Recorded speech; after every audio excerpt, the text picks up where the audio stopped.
Good morning and welcome to the Morning Bell. I'm Robert, joined by Lizzie and Steve. It's Wednesday, May 20th, 2026, and we're seeing some interesting market dynamics this morning with futures climbing ahead of Nvidia earnings, while bond markets show signs of easing after a brutal rout. Lizzie, what are the main themes you're seeing in today's news? Thanks, Robert. Well, the dominant story is this global bond rout that's been accelerating, though we're finally seeing some signs of easing this morning. US mortgage rates hit almost a 2 month high last week, and that's creating ripple effects across the entire financial system.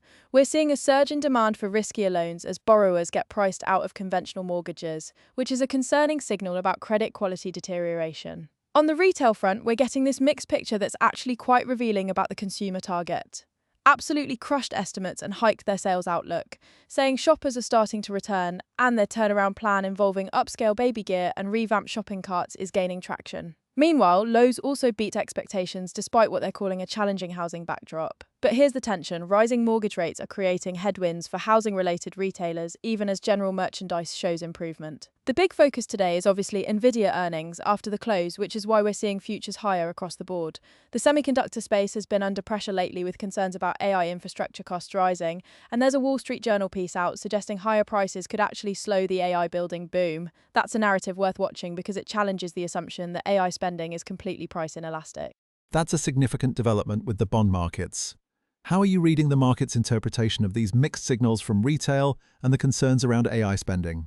Markets seem to be in this wait-and-see mode, which is why we're seeing relatively muted action despite the Nvidia anticipation. The retail strength from Target is being interpreted as a sign that the consumer isn't dead, but it's very selective strength. Target is winning by moving up market and improving the shopping experience, while traditional home improvement is struggling with the mortgage rate situation. What's interesting is the bifurcation we're seeing. Consumers are willing to spend on certain categories but pulling back on big-ticket items tied to housing. For the AI spending story, the market is starting to price in some skepticism. We've had this massive run in AI-related names based on the assumption that spending would continue regardless of cost. But if we're seeing pushback on pricing, that changes the margin profile for the entire sector. The bond market easing today is giving risk assets some breathing room.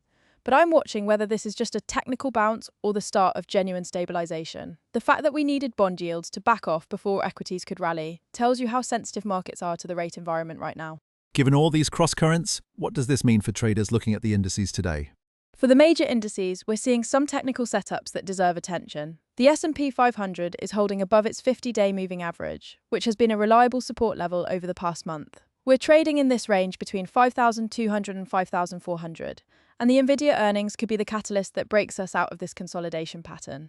If Nvidia delivers and guides well, I could see us testing the upper end of that range quickly. The Nasdaq is showing relative strength this morning, which makes sense given the tech-heavy composition and the Nvidia anticipation. We're about 2% off the recent highs, and the technical picture suggests we've got room to run if the earnings catalyst materializes. The key level to watch is 16,800, which has been resistance over the past 2 weeks. For the Dow, it's been the laggard, and that's actually encouraging because it shows the market isn't just being driven by a handful of mega-cap tech names. The Dow's consolidation around 39,500 suggests we're building a base, and if we can get some follow-through from the retail strength we saw with Target and Lowe's, the index could play catch-up.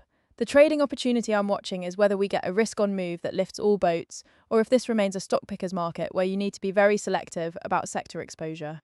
That selectivity is going to be key, especially with the bond market volatility we've been experiencing. Now, let's shift our focus to the economic data picture. Steve, what are the key indicators and releases we should be watching? Thanks, Robert. The economic calendar is relatively light this week, which is actually allowing markets to focus on corporate earnings rather than macro surprises. We got the mortgage rate data showing rates climbing to almost a 2 month high, and that's consistent with the broader move we've seen in Treasury yields. The 10-year yield has been pushing higher, approaching levels we haven't seen in nearly 2 decades, and that's creating this tension between growth expectations and financing costs. What's notable about the current environment is that we're not seeing this yield rise because of inflation fears necessarily, but more because of concerns about fiscal sustainability and the supply of government debt. Looking ahead to next week, we've got some important releases that could shift the narrative. The preliminary manufacturing and services PMI data comes out on Friday, and that's going to give us a read on whether the economy is maintaining momentum or starting to slow under the weight of higher rates. The consensus is expecting modest expansion in both sectors, but any surprise to the downside could reignite recession fears. We're also getting durable goods orders next week, which will be important for assessing business investment appetite. The housing market data is going to be particularly interesting given what we're seeing with mortgage rates. Existing home sales have been weak, and new home sales haven't been strong enough to offset that weakness. The question is whether we're entering a period where housing activity contracts meaningfully, which would have implications for construction, employment, and related sectors. Those housing indicators are definitely worth monitoring closely. Lizzie, let's talk about crypto markets. What trends are you seeing in Bitcoin, Ethereum, and Solana heading into next week? The crypto market is facing some headwinds right now, and I'd characterize the overall sentiment as cautiously bearish.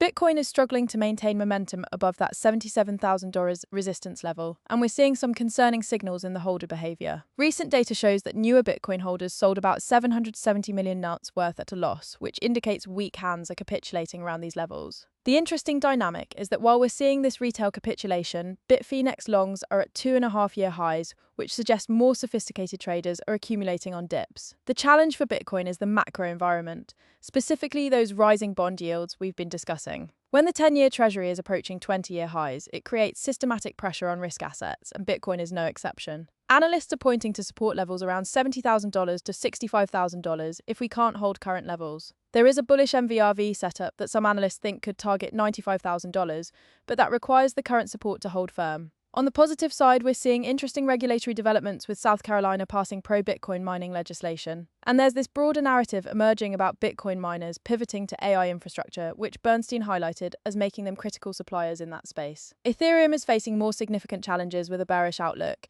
We're seeing high-profile departures from the Ethereum Foundation, raising governance concerns, and whale activity has been pressuring price below key support levels.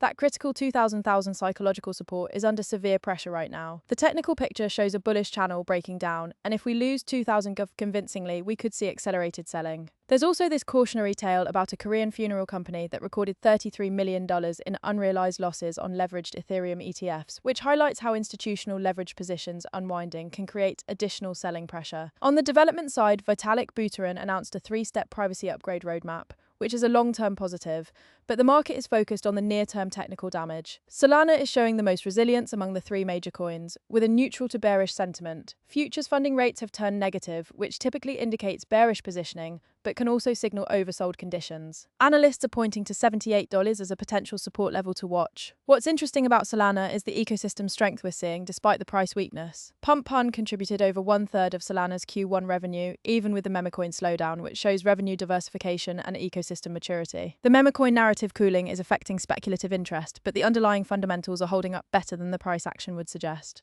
How are you reading the institutional versus retail positioning in Bitcoin, specifically given those contrasting signals?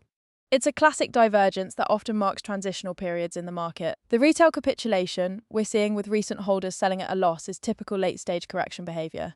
These are the participants who bought near local tops and are now exiting as the pain becomes too much. Meanwhile, the Bitfinex data showing longs at multi-year highs tells us that sophisticated traders with longer time horizons are viewing this as an accumulation opportunity. Institutional interest remains solid despite the price weakness. The strategic Bitcoin reserve conversations continue at the state level, and we're seeing mining operations get more regulatory clarity, which institutions care about deeply. The challenge is that institutional accumulation tends to happen slowly and doesn't prevent short-term price declines. What I'm watching is whether we get a capitulation event that takes us down to that $65,000, $70,000 range, which could actually set up a stronger base for the next move higher. The bond yield situation is the wild card because if yields continue rising, it doesn't matter how much smart money wants to accumulate, the systematic pressure will keep assets suppressed. Conversely, if we see bond yields stabilize or reverse as they're showing signs of doing today, that could be the catalyst that allows Bitcoin to base and eventually challenge that 77,000 resistance again with conviction. The key for next week is watching those macro factors, the bond market specifically, while monitoring whether the weak hands have finished selling or if we have another leg of capitulation ahead of us.